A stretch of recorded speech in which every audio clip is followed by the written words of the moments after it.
start. You can chime in as well. Me? Oh, no, I'll just be here. I'll be the fly on the wall. Okay. That Cool. laughs. I'll laugh every now and again. Yeah, get your laugh in there. All right, cool. That's the key. What is going on, everybody, and welcome to episode 4 of Tunji's podcast. I'm your host, Tunji Taylor Lewis, and for those of you who are watching this on video, as you can see, I have a very special guest. Introduce yourself to the people. Hey guys, I am Jenessa Galbraith. I have known Tunji, how long now? 2012, years? 2013. Something like that. Trinity. That's when we Trinity started Western. Trinity. We Yeah. started to know each other there. Yeah.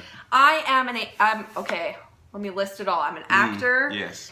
musician, Cool. producer, writer, and director. Wow. Yeah. So. Typical theater person over here. They wear many hats. So just I'm all the things. Yeah, exactly. So just to give you guys some background, so like we said, we met at Trinity Western University, which is where we both went to school. Jenessa was a theater major, and I was a theater minor for 1 year. You had that moment. I had that moment until I got that D in one of those theater classes, and I realized the dramatic theater scene wasn't necessarily my lane.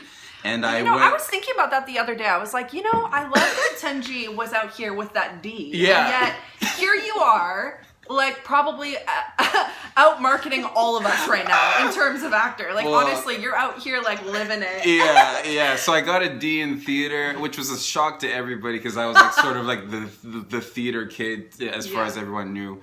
And so I got in my theater by doing improv comedy at the improv comedy show, extracurricular stuff, and like over those years, I think I was just at the theater all the time. Yeah. I loved hanging around theater people anyways, even though I got that D. Heyo. So that's probably where me and Jenessa got to hang out and have nice conversations. Green Is hall, like in the green room and like of the background area of that theater. And Jenessa is like sort of like on the grind as I am, and like doing the marketing thing, doing the We theater, out here. doing films, trying to find like any and every way to to make our goals and dreams. What do you see for yourself like in the future? Like what do you want to see happen? Why are you working so hard? Let's start there.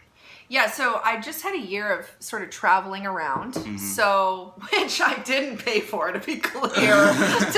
Thank you, parents. Love you so much. Shout out to parents who Shout pay for out stuff. to supportive parents. That's so important. It is That's so everything. important. It is key. I wouldn't be in this place right now If it wasn't for weren't my for parents some kind of parents. chipping in on a couple months of some rent here some and rent, there. some food. Yeah. It's like, y'all, talk about in the red, okay? Yeah. I'm saying, like, it is next level. Perpetually but in the red. at the same time, I just have felt like, this is the cool thing about my parents, is they're really cool about just being like, okay, you know what, it's a season. Like, we're going to put in the time, the effort, the hours now, and then, like, that'll hopefully pay off in the future. But... Yeah, what's the vision? Well, this is kind of a funny time for me because I actually am applying for agencies this week. So I've had a lot of time because I couldn't have one this year because I've just been traveling and can't really say to an agent, hey, let's start a career together, but also I'm leaving for months at a time, all year. So I'm just like kind of back to the beginning, which is funny. I've had 2 agents now, and so it's a really cool clarifying moment for me because I think I'm now at this point of like, okay, what do I actually want? And I want to see something that's like a little bit more long-term with my next agent. So I kind of had time to like, sort of write down my short-term versus long-term goals. I think right now and probably always, it's like acting is my number one. Yep. And I did grow up in theater, but I'm now transitioning to like just full-on film. Yeah. I've always been passionate about film. I actually fell in love with film before theater, strangely, even though I went to theater school. I didn't really know much about theater before going to theater school, which is a shock to the system because theater school is like all out and everyone knows every musical and like starts singing them on cue with no like prompting. Like that's what it's like to be around theater people. Yeah. So for me, I've always wanted to do film. So I think like my goal right now, like 5-year plan, it would be so amazing to have like my own TV show. Like I would love to be in a sitcom with really cool people. I would also love to be a part of the writing. I would love to, I see myself producing and writing and stuff like that. And I would love to work with like just really awesome, talented people to make people laugh. Like right now, I had the privilege of doing a YouTube miniseries last year. Oh yeah, and I learned it's Bistro 86. Yeah, Bistro. I learned so much from that, like just from being able to hang out with those people and like just watching something get started from the ground up, like they kind of did it. Yeah. And I just really would love to star in my own sitcom. I just think it'd be so much fun and. I mean, I love movies, and I would, of course, like, I mean, I'm at a point where I would say yes to so much, but I would love to, like, in the long term, to be able to do that. Yeah. Yeah, I mean, like, and I'm sure that's why we have, you know, these long conversations, these long profit, because like our goals are like pretty similar, like, you know, like as far as like sitcoms, movies, all that stuff. Yeah. And like the thing that I'm like, you know, starting to accept more and more is just like, you know, if you want to make these things happen, like, you know, like the best way to go about it, especially in a place like Vancouver that maybe doesn't have like the entertainment industry that a New York or LA does. It's just like to go about it like the independent route and like put out content on social media and just like sort of make plans for like how you're gonna get things done yourself. Because like, you know, like because you can't wait. You know, you can, listen. But it's not. Well, actually, that is one thing I will give to Trinity Western is that they were really like, hey. Create your own work. Oh yeah. Write your own stuff. You have to. Make your own stuff. But it's amazing how like people in theater like they're like what I've noticed about the theater people is like they're very motivated and they wear multiple hats like you and they want to make, you know, they want to tell the story and all that stuff. But like a major flaw that I see in the theater community at large is that we tend to be really, really bad at like, you know, accepting, you know, the way the world works nowadays as far as like marketing and like getting the word out there. Yeah. Like we kind of like romanticize like the old, like, you know, putting out posters is like something that makes us feel, oh, we're putting out posters and like, you know, picture of my face out exactly, there. You know, we might do the Facebook event, but as far as like taking the Facebook event and then no one checks. Exactly. Because they're like, wait, when is this happening? Or did it already happen? I'm confused. Yeah, exactly. And it's just like we don't really want to accept that you do gotta like put some posts on Instagram and like, you know, like that's the way it works. So like it's I'm not sure if that's theater across the board or if that's particularly some of like where we come from, but I do think that I think there is a like we were just talking about sort of letting go of the old social media. We were just having a conversation about this about the fact that Instagram has changed drastically, even in the past year, let alone, you know, I would say 5, 6, 7 years since it's been kind of around. And so I think part of it is just, you know, getting on board with the new situation. I know a lot of actors in theater and film, but theater particularly, who don't want to create an Instagram following or don't want to like sort of push marketing in those ways because it feels cheap, because it feels like it's like, oh, I want to maintain the purity. I don't want to market myself. I just want to do my art. And like I hear that. Yeah, but you also want people to see it. You have to. That's the nature of theater. Well, it's the nature of theater. It's the nature of any kind of performance art. Exactly. You can't do performance art with no one to perform to. It's just you can't. Like it's not like, I think it's different from like my friend, my best friend is a graphic designer, and it's amazing because she can just go in there, do the design, make the product, send it away. You know, and of course if someone doesn't like it, it still sucks. She still wants to like get her heart and soul into it. She wants to like create a product that other people will like. But it's different from like, you are the product, you know? And at the end of the day, you still have to like you. You can't just like sell yourself. And I get that. So what you have to do is you have to find a way to market yourself in that feels authentic, but also can resonate with people.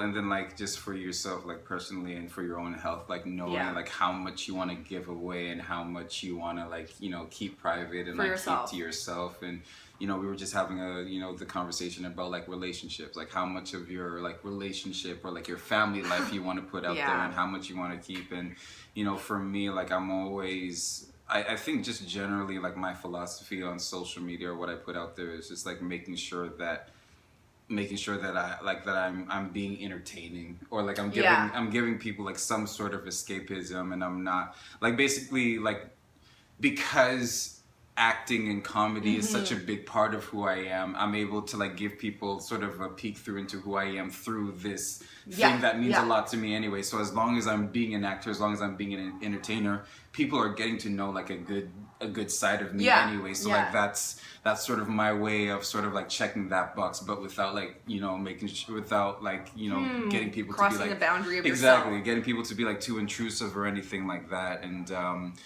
yeah, it's very it's very interesting just sort of figuring out that balance, like and like, you know, sometimes like for me, like because my following's grown for a while, like I have to like literally stop myself and be like, okay, this could be great content because like it could seem like a nice authentic moment and all that stuff that would get like a whole bunch of like views and likes, but it's just like, no, like let me just like make sure that I'm keeping a few things just like between us, and it's not just for, you know, because like, you know, it can get like really, really tempting. Like it was just like, of course, with potential views stuff, that I can get, it can get really, really tempting to put like some personal stuff out there that you know would get a good response if you put it out there. But just staying true to that, you know, that philosophy of like, okay, this is just for like this group of friends or this family or like my girl, and this is entertaining, so I can put that out there on social media. And I think it's the boundary, because I mean, I have another friend who like is, in terms of entrepreneur artists, like she's making like cupcake toppers. Like this is like what she does. Interesting. And she has 2 Instagrams, because she has one that is for the business. And then one that is more personal, like her doing stuff on the lake or whatever it is. You know what I mean? And I think that, again, is complicated for us who we are our business and our experiences are our business.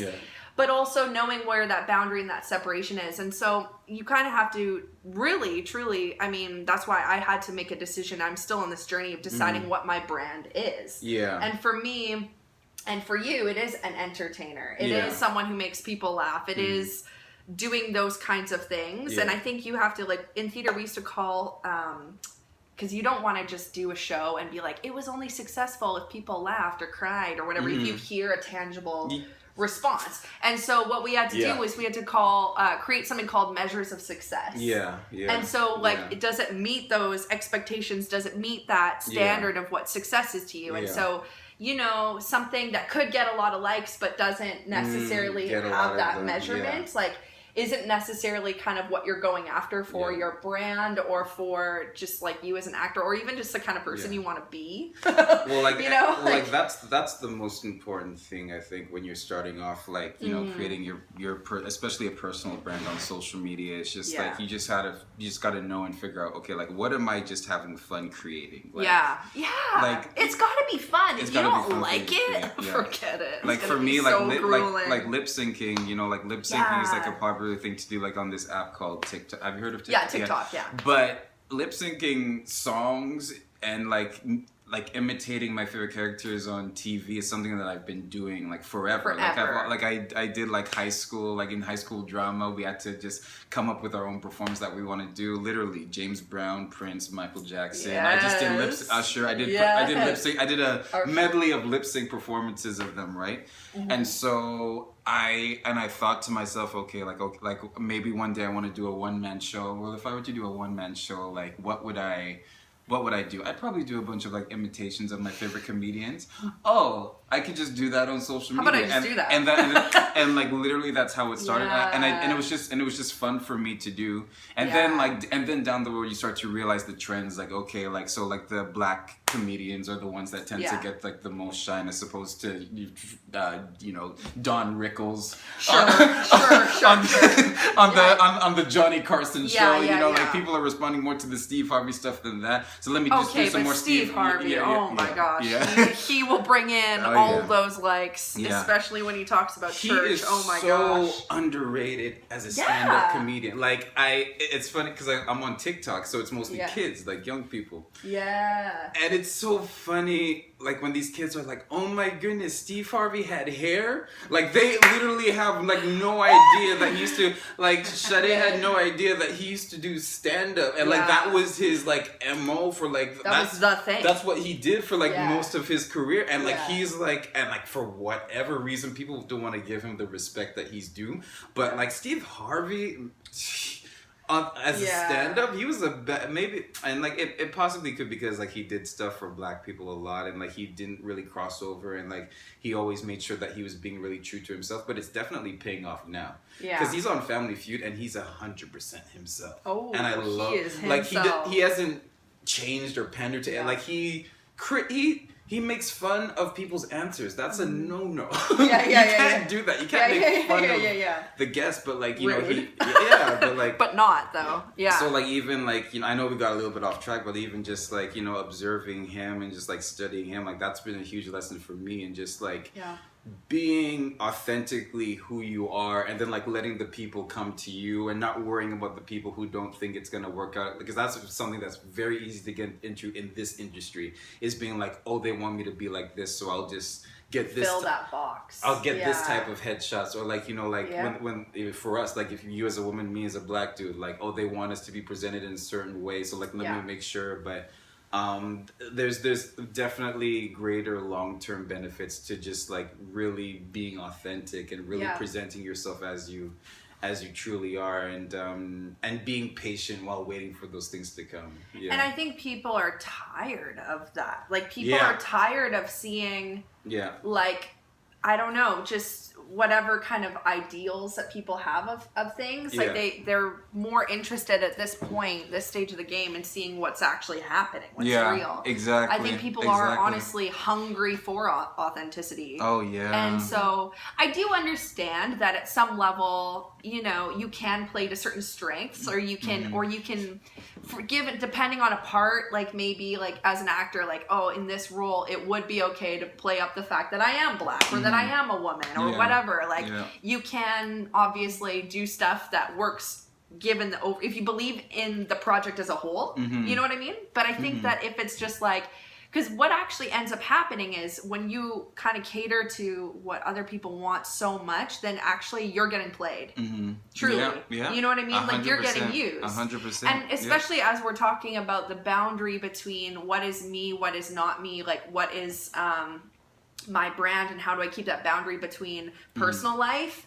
Like if you're feeling kind of walked all over as an artist, guess what? In your personal life, you're gonna feel that sort of translate, like I feel, because it won't be fulfilling. It won't be fulfilling in your art. And so then your life will translate negatively. That's big. Like getting into that practicing like pandering, practicing being what people want you to be, will like filter into other areas of, like, I never thought about that. Well, maybe that's why maybe that's why I'm not really all that willing to do that, like in my acting careers, because like that's just how I am in my, like I've always I don't know why I've always been this way, like just like, if I have something, I'm getting better at this part, but like if I have something I want to say or something I want to express, whether people like I like it's literally like spilling out of my ears, like I'm getting better at having more tact, as my mother would say.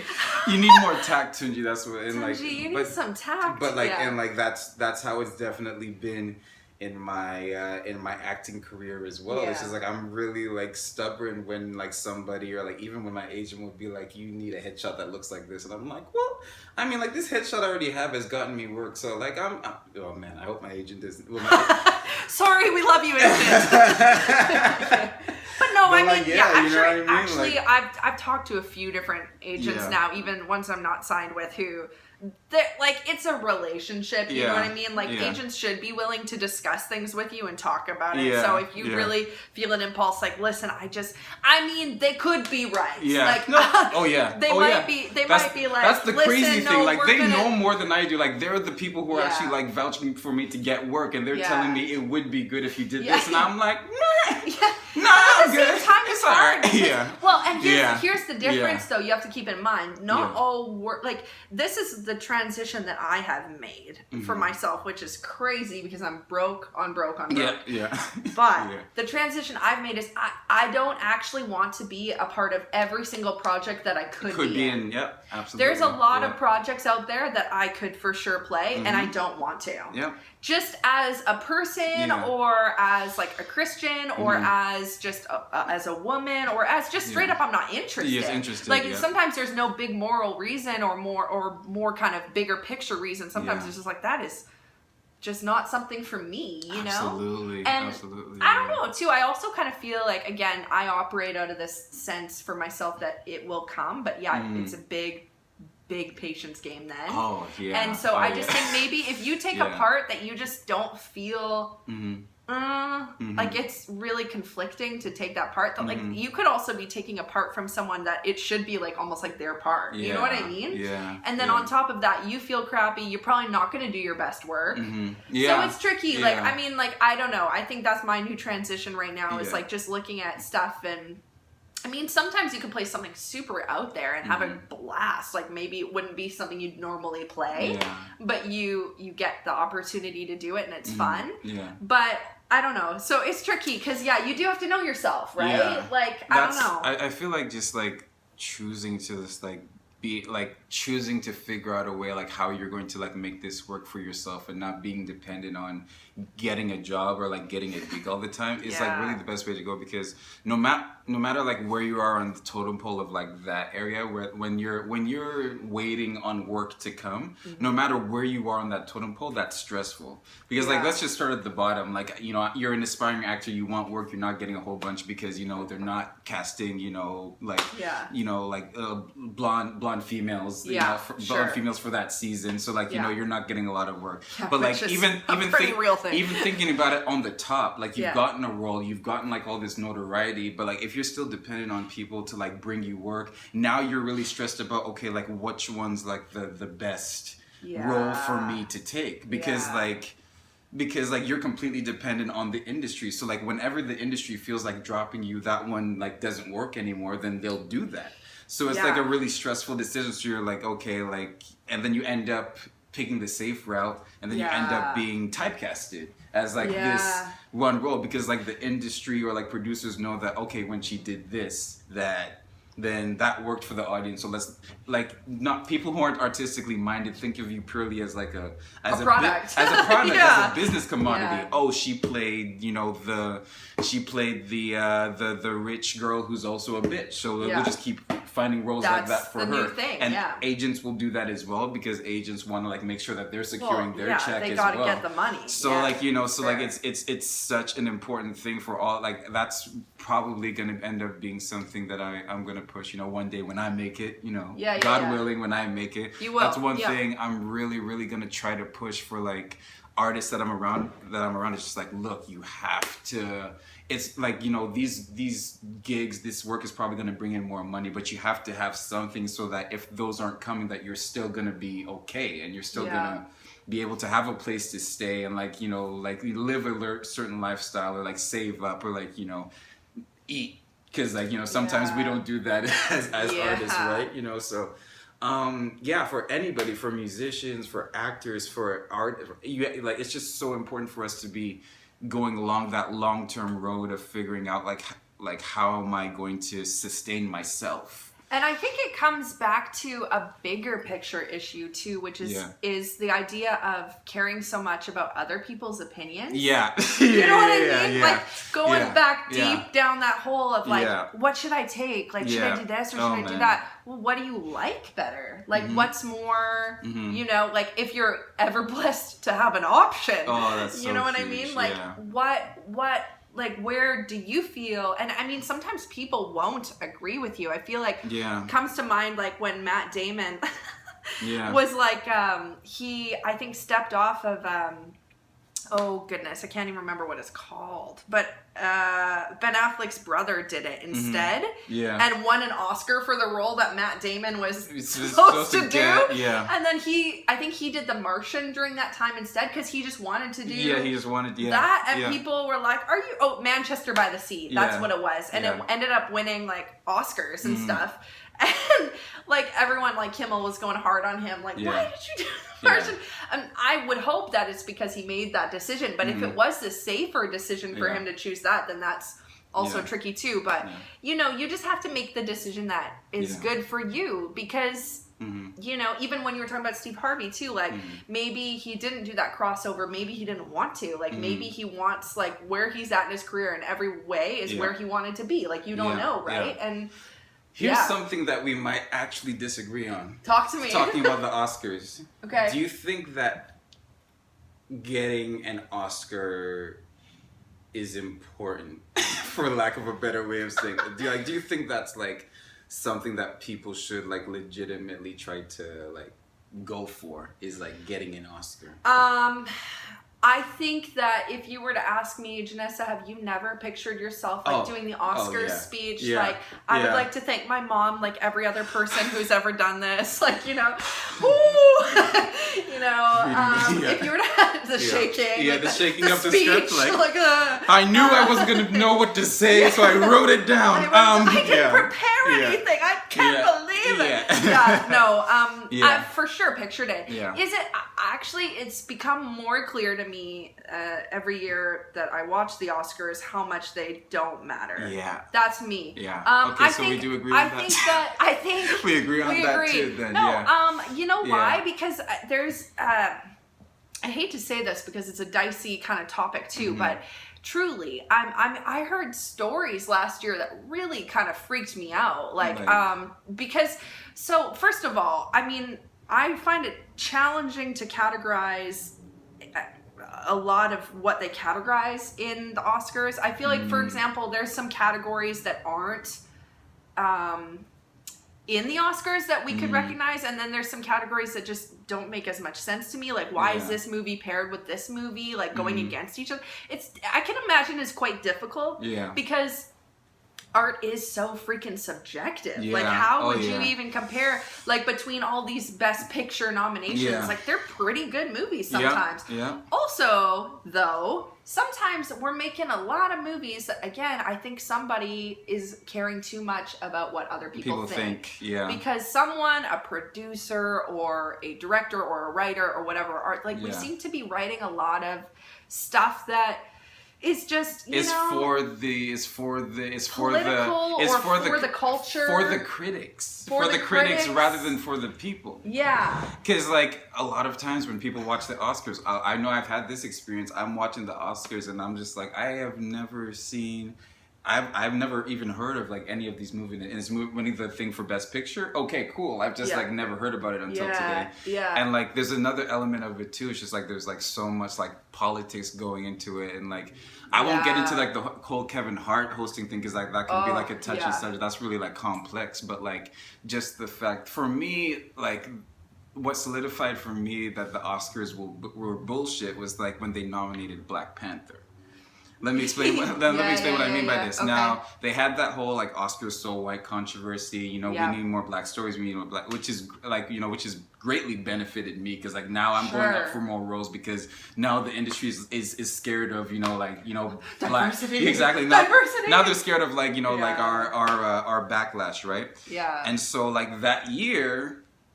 And like the thing that did it for me was just like they've never nominated a superhero movie for the Best Picture ever. Like they've never done that. But that year again, they didn't produce a lot of black centric story. Like they didn't do enough. But they had like this one movie that obviously did really well and it was like a huge moment for our culture. But like my issue was I've watched the Oscars quite a bit. They never nominate that type of movie for Best Picture. They always nominate see Iron Man 2 for Best Picture. They always nominate it for Best Sound Engineering or Best Cinematography or just like something visual or audio. But as far like usually the Oscars will give it nominate like just like weird movies that I would never watch.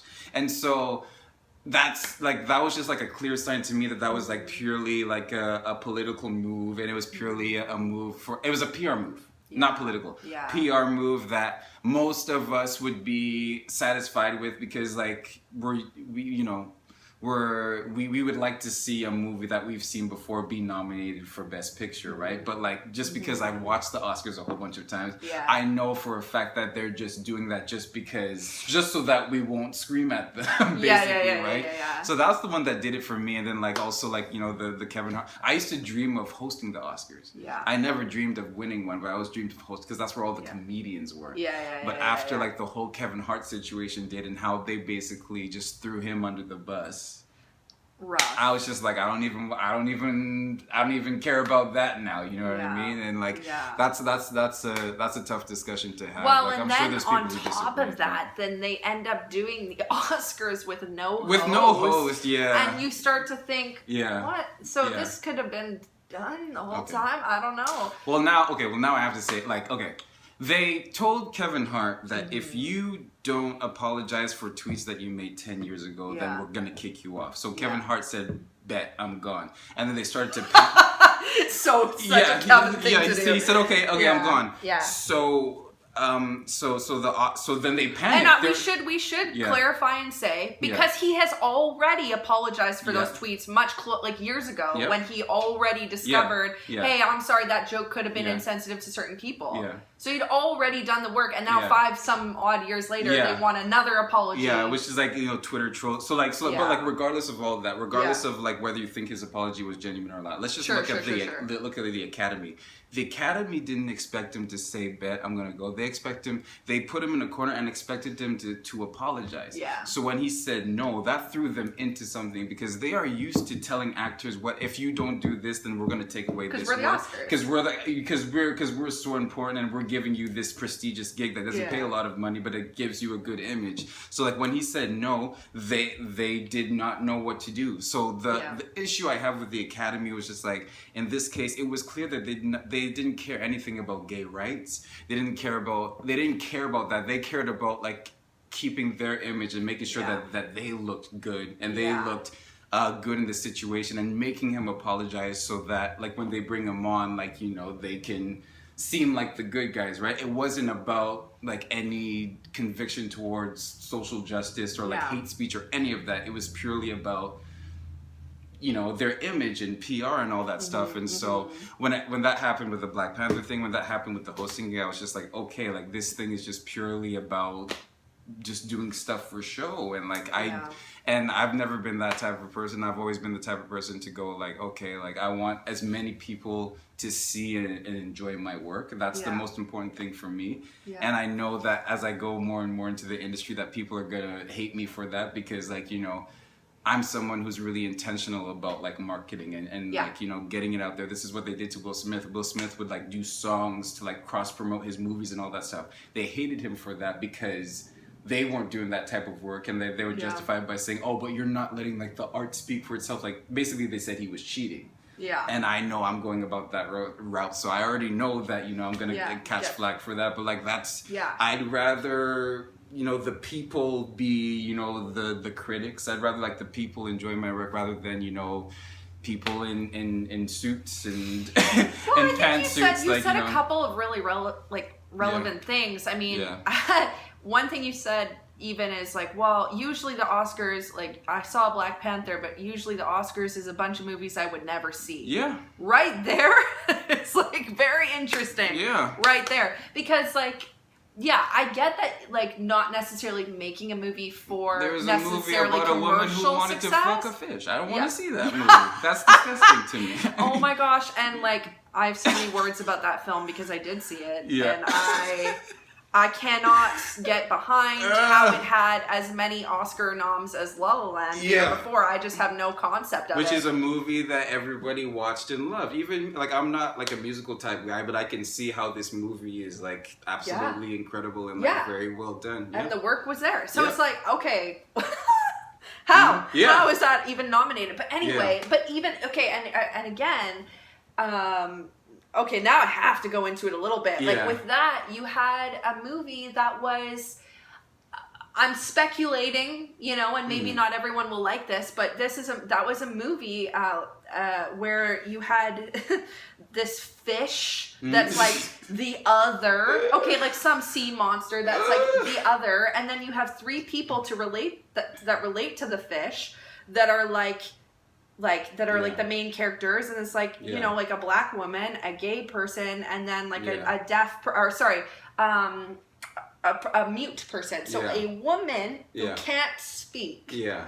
Very timely, mind you. A woman who can't speak, her black best friend. Now, listen, I love Octavia, so don't get me started. Octavia's okay, but like seriously, and they're relating to a fish, and I'm like, come on, give these groups of people a little more credit. Come on, I just thought it was so overly political, and I just thought that's the only reason that you're getting these nominations right now, and it's just frustrating because that is a bit crazy to me. That is something that I hate is when, you know, these I've been through that experience, like on a set where my character was like on like basically the day before we were gonna shoot a scene was like turned into a gay character because the production company was just like, we need to have somebody in the LGBTQ community so that box is pretty much checked, and so they were just like, okay, well, like, Tunji, we're just gonna add in the line that you're gay, and like, you know, that's something that, you know, like, I'm very, you know, I'm as a black person, like, I'm very, very, like, you know, like, aware of the fact that if somebody who's not of my community is going to be representing me in any way, shape, or form, I want to make sure that they're doing that correctly. Yeah, so that justice. So that was something that I took very, very seriously, and so like I was to be thrown that right away. I was just like, well, like, what is it? Just a line? Like, does this mean like if it gets into a season 2, am I like I wanted to know, but like for them, I'm gonna have questions, but like for them, it was just like, you know, we need to, okay, you know, we got you know, we got the black person, we got the Asian person, we got the women, we got the gay people. Cool. Oh, and double whammy, we got a black gay. Like, it's like, come on, 100%, and it's like that's so that's a huge struggle for me because that's so and they don't, and like tactless. That's the thing, is it's tactless, and like they don't actually care. It's just like I feel like for me it's more about telling, like, not making the statement that I'm gay or it's about like telling like their story, like showing their experience, not just as whatever label they are, woman, black, gay, Asian, whatever, Latino, whatever. It's about like showing their story and showing their experience. And like there's a show that like I've recently got obsessed with until like this last season, Jane the Virgin. They do an amazing job of that. It's the 3 women are Latina, but like it's a real story. Like, you know, Jane grew up with her mom and they live with the grandma. Like those are 3 women right there. It's a real story. You know, like they have gay characters, and like they show their experience of getting their heart broken, and like showing the fact that they're in love with the person and like how that relationship went. You know what I mean? So like it's like important. The most effective thing to me is when you're telling stories like around the people, not just you know, putting the diversity there on display so that you can just be like, huh, see, we did it, we put it there. You know what I mean? Like that's something that like drives me crazy. And like, you know, like one thing about the black community, if I might give my own people credit for, it's just like, you know, we don't stay satisfied. Like there was a point where we weren't allowed in movies at all. Then they just wanted to give us servant roles. And it's like, okay, we don't just want these. We want to like, you know, like create our own movies. We want better roles. Like we want, you know, hey, like why are we always the funny best friend all the time? Or why is like there are barely any black, like, come on, let's you know, we can do better than this. And like, so, and like that's the most important thing. And like I feel like that's what we're starting to transition to, is like really, it's just really more about telling the story rather than just like checking that box of like, you know. And I think, you know, it's funny, like, something we did talk about at Trinity too, that it's really stood the test for me about my interaction, engagement with art. Is this idea of like, does it, when you watch a movie, say, does it ask you a question or does it tell you a message?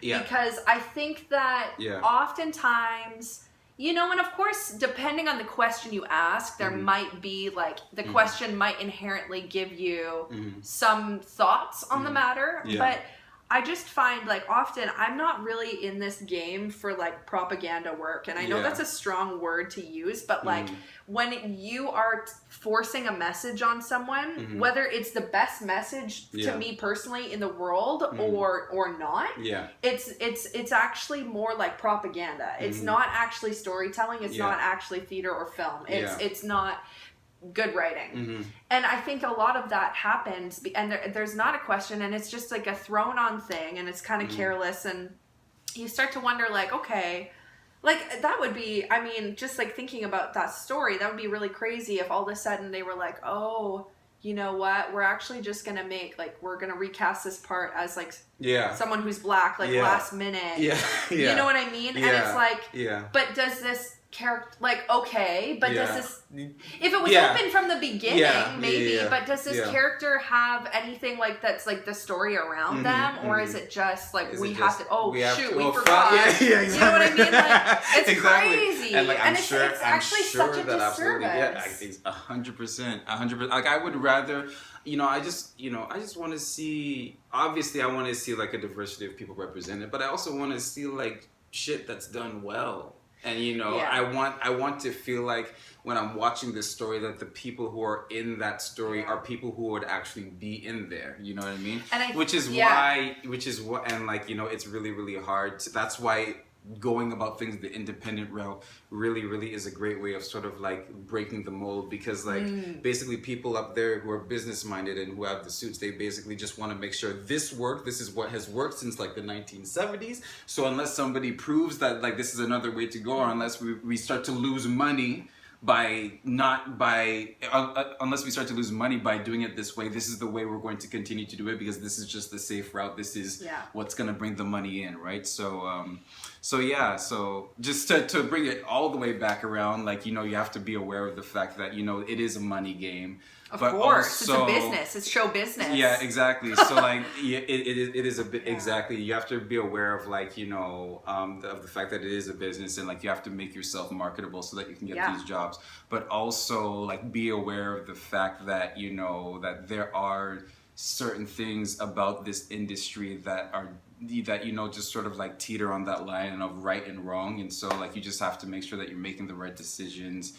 Which again means that you have to know that about yourself before you go in, or even just as soon as possible. Yeah, as soon as possible. Because I think that again, you can get really affected and listen to like people's opinions of you, and then let that affect the work. And I mean, I think it's funny. Like just all of this conversation makes me realize that like oftentimes, it is to fill a box or check a box, and then you're not actually telling. You know, like. Because people will be like, well, I'm at least happy about the diversity, but is it diverse if it's not actually telling the stories really? You know, I think, also I was going to say, I think there is a bit of a shift happening more so in TV. I feel like TV is maybe also with a television show that's like running longer, there's more time to develop stories. So maybe that's easier, but I don't know. Just with talking about the Oscars, some of the movies, man, I was like, okay. Well, like, that's a straight up struggle. And it always, like, the stuff that where you can get, like, you know, like, real, raw, like, authentic content, that, like, those platforms, like, always change. Like, it used to be movies, like, back in the day, and then it moved to TV, and now it's moving to streaming services. Like, not even, like, even Netflix is starting to become, like, you know, like, the super business that's they're sort of pandering. So now it's more like stuff you can get from, like, Facebook Watch, and, like, you know, like, Red Table Talk's my favorite show. Red Table Talk and YouTube, so you know what I mean. So like just like the places where, that's what I would even like recommend to you, is just like, you know, like wanting to be like the series lead on a TV show. It's just like, okay, but like not TV though. Like, you know, like go for those like places where like, you know, people can like really access you, and like where those stories can like really resonate, because like that's just like where you'll have like the biggest impact, and even the best business opportunities, because your brand will be like a lot bigger if you're like, that's my goal, is making sure that I'm always accessible, which is going to be hard if and when I get like bigger business opportunities from like closed, like, you know, paywall networks, but like that's really something that I'm going to try my best to like stay true to is like making sure that I'm always putting my content on platforms where like people like where a broke actor like me can go and see it. Right. So that's really, really important. I feel like that rings so true to me because the other day I was at an art show randomly and it's such beautiful work, right? And I went to like, we did like liberal arts education, so we can appreciate more than just our own art form. And I'm there and I'm seeing it. I'm like, man, this is gorgeous. I look at the price tag, holy macaroni, and I just laughed because I was like, man, like the people who would buy art are the artists, and the artists can't buy the art. We need to find a way to fix that loop because the people like. You know, we need to make money for what we do, but we have to be appreciated for the value that it is. It's just like, man, I agree. Like, we want to be able to be accessible to, like, if we become big actors, which is the goal, we want other younger actors or just anyone who's, like, aspiring, age doesn't really matter, that they can have a way to see that journey. Yeah. All right. I think where are we at? Oh man, 45 minutes. Hey! Yeah, let's... That's because I came, so sorry. Can't stick to that half an hour. Yeah, no, this was perfect. Jenessa, thank you so much for chopping with me about some actor talk. Some actor stuff. You know, let me know what you guys think of the conversation we had. Instagram, YouTube, Facebook, podcast. Social media. Follow us. Yes, let them know where you are on social media. Jenessa Galbraith. At Jenessa, and I'll be sure to like put your handle I'm on sure the they're all caption following as well. You already. Yeah, exactly. It's not really a shout out to yourself, I guess. Yeah, some, but like some people maybe will find you through your. I'm trying to funnel you over some follows. You know, hopefully you're gonna get some. People make sure she gets some. So, until next time, y'all. Thank you so much for listening, and let us know what you think. Bye. Bye.